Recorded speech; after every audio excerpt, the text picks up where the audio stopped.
Hi friends, ఇప్పుడు మనం చూస్తుంది మెకాఓలో సెనాడో స్క్వేర్ బిల్డింగ్ అనేది. అది పోర్చుగల్ స్టైల్ బిల్డింగ్లో కన్స్ట్రక్ట్ చేశారు. అక్కడ చుట్టుపక్కల ఇదంతా స్ట్రీట్. ఇది ఇక్కడ జస్ట్ మీరు మెకాఓలో ఇది one of the most visiting place.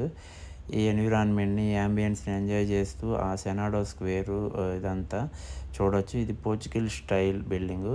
ఆ తర్వాత ఇప్పుడు మనం చూస్తున్నది సెయింట్ పాల్స్ రూయిన్స్ చర్చి. ఇది 17th సెంచరీలో పోర్చుగీస్ స్టైల్లో కన్వర్ట్ చేశారు. జనరల్గా మకాఓని పోర్చుగీస్ వాళ్ళు రూల్ చేశారు. కాబట్టి అలా పోర్చుగల్ స్టైల్లో ఈ సెయింట్ పాల్ రూయిన్స్ చర్చిని కన్స్ట్రక్ట్ చేశారు. ఆ తర్వాత ఇది సెయింట్ పాల్స్ రూయిన్స్ చర్చ్ అనేది 18th సెంచరీలో సమ్ ఫైర్ యాక్సిడెంట్ అయ్యి తగలబడింది. ఇదంతా మీరు చూస్తున్నది వ్యూ. ఇదంతా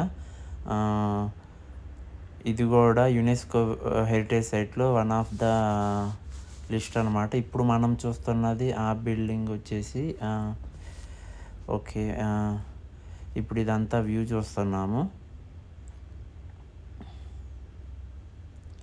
ఆ చుట్టుపక్కల వ్యూ అంతా, ఆ బిల్డింగ్స్ అవంతా మీకు వ్యూ చూపిస్తున్నాను.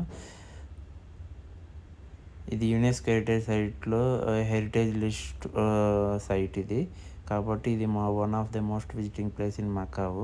సెయింట్ పాల్స్ రూయిన్స్ చర్చ్ అంటారు దీన్ని. ఆ పక్కనే పార్క్ కూడా ఉంది. ఇప్పుడు ఆ బిల్డింగ్ కనపడుతున్నది గ్రాండ్ లిస్బో. ఇప్పుడు ఇంకా ఇది నా బ్యాక్ యార్డ్లో చూస్తున్నది సెయింట్ పాల్స్ రూయిన్స్ చర్చి.